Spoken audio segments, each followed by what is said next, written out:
Hello, everybody. Ah, I'm shaking. I'm putting my gloves on.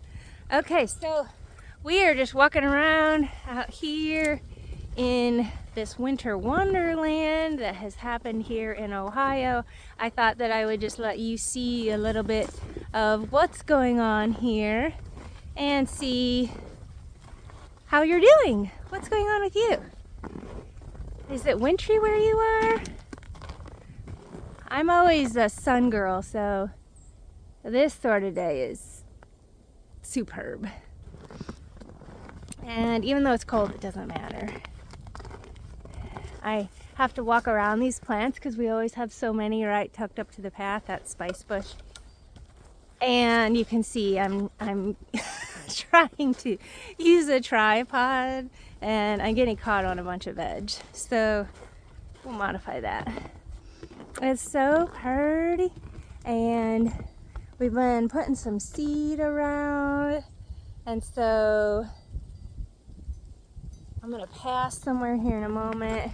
You can see the birds have already gotten to it. There's gonna be a stone right behind me, and the stream is behind me.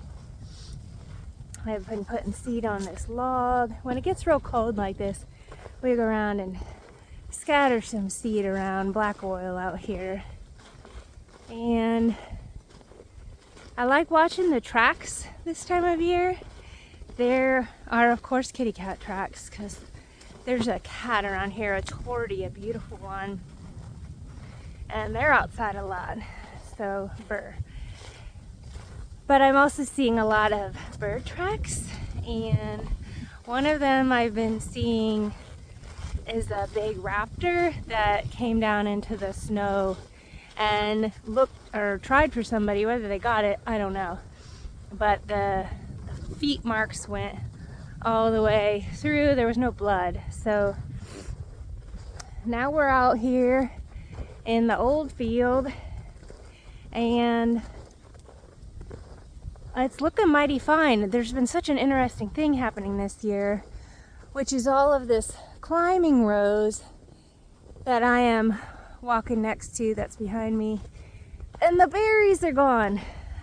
I mean, they're gone this year, and climbing rose berries have tended to stick around here, and because they're so big, they're quite big berries, so multiflora rose berries disappear real quick like, but these berries have not. And so we've been working to see how it works out as a wildlife food, and then if also we can mimic the structure of multiflora rose with climbing rose, since birds by the millions like to nest in multiflora rose and not climbing rose. So with that, we've been making thickets, seeing if the climbing rose can provide some of that protection, but then some of the structure comes from the other plants.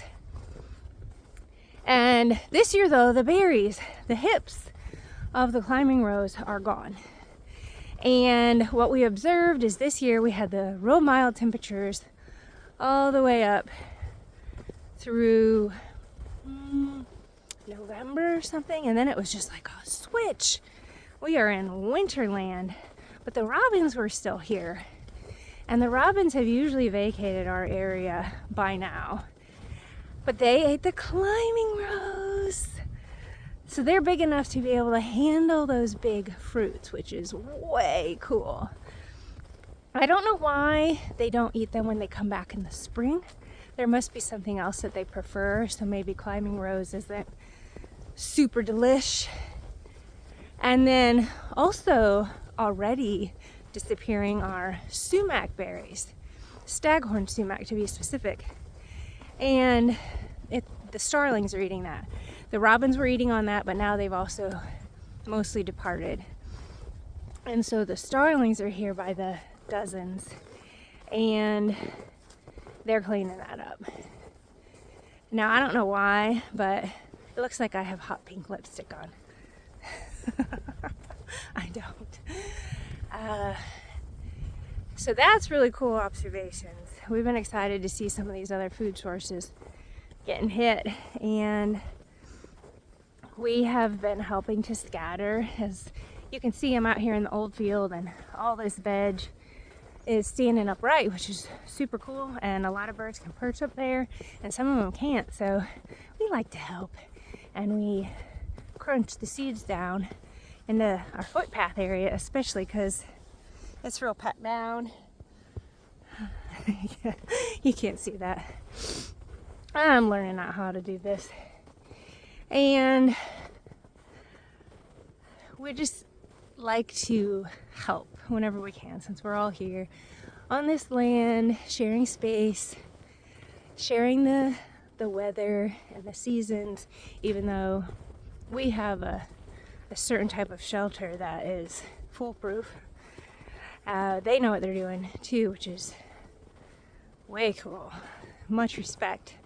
They're kind of more like the bushcrafters, the good ones that know what they're doing, and they can be out in all the weather and remain comfortable. That's very inspiring. And so, what else I'm seeing is there is still staghorn sumac out here, and goldenrod, and some asters, but also what I'm seeing is a lot of food is gone. So I say this every year, how is there enough food? And I know that birds move around, but also seriously, when I look around, there's a lot of areas that don't have habitat. On our road, there is a big mix of woods and old field like us, and mowed grass, and then thickets and shrublands. So it's a pretty good road for birds. But you go up the road about a mile or so, and that stretch is eek. It's almost all just mowed grass. And so there's not good food in there right now. Any insects that were there. Ooh, I see a bunch of cardinal feathers. Any insects that were in that lawn, I'm sure are picked off. And then any seeds that were in there, the ground feeding sparrows would really like. But again, how much food is still left? And right now, all the lawn is completely covered up. But out here, there's all these seed heads above the snow, which is fantastic. It gives everybody some access. But again, it's going away. So we need everybody.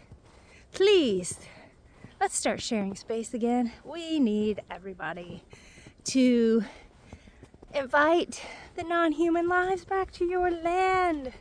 It's so much fun. Oh my gosh, it's so much fun. And totally gets you out of your own head anyways. There's always enough about us. That's how I feel.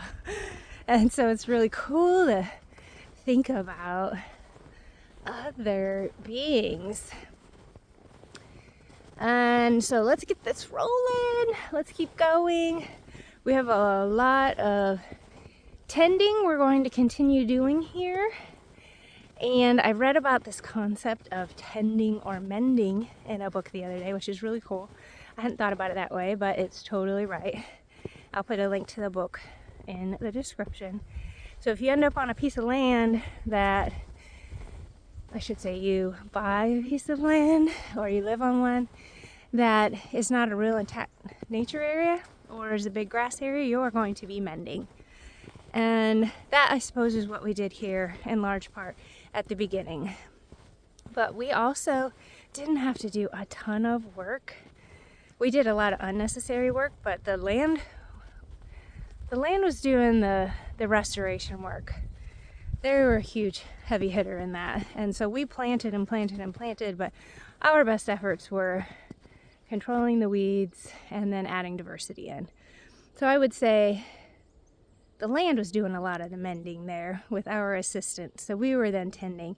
But you tend a piece of land when you begin if you've got a really nice, intact, natural area.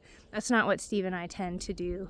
We have 2 properties, one of them that we've been at now for 14 years, and one that we don't live at, and that we've owned for maybe 2 years. I never remember. It's not been very long.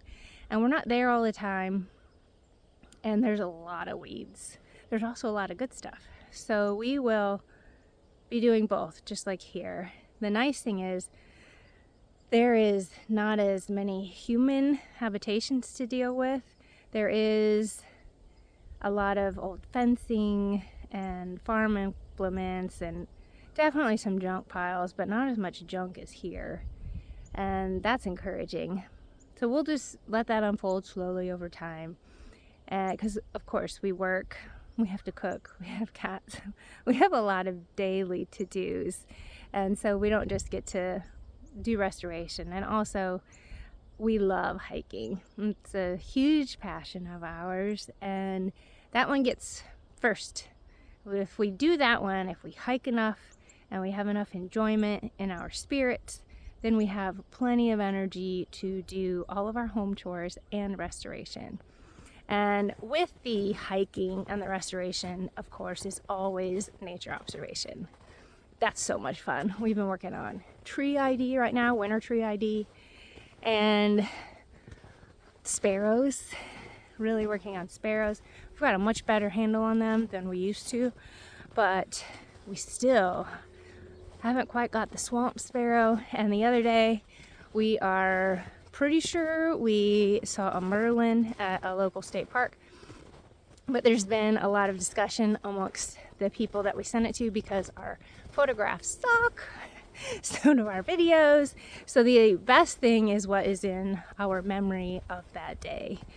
And so it's fun to work on raptors and all this life that is out here surviving winter. And so we do those things. It gives us great pleasure. At night, we each spend a lot of time learning or reading or listening to music. That's what we do in the wintertime. And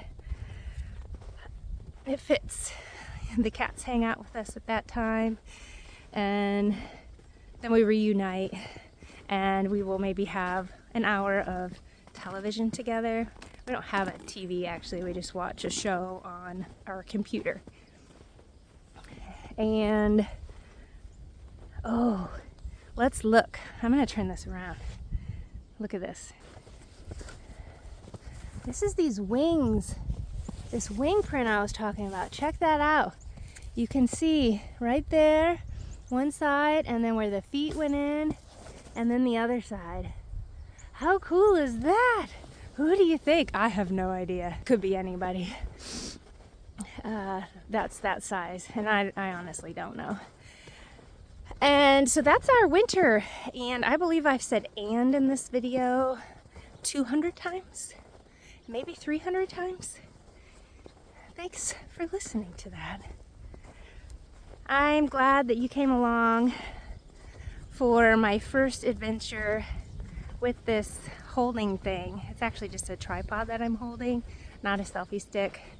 But I decided to try this because sometimes I just chat about restoration stuff, and sometimes I show really strange things because I'm talking, and that might be the main point, is the message of what I'm sharing. And then I just film the strangest things. Really strange. It's awesome when I have somebody to focus on, like a butterfly or a bird, but when I don't and I'm just showing landscape and I just keep panning back and forth, it makes me giggle when I watch it later. Like, what are you doing? Why would anybody want to watch this? But I've already put the effort in to making it, and so I thought, well, I'm gonna just experiment with this, see how it goes. And also let me know some good topics for you for this winter for us to focus on. I really would like your input on that. I think that would be really fantastic. So thanks for joining me. It's always wonderful to be around you, even though we're just kind of around one another online. It still feels like we're hanging out. So thank you very much, and I will talk to you next time.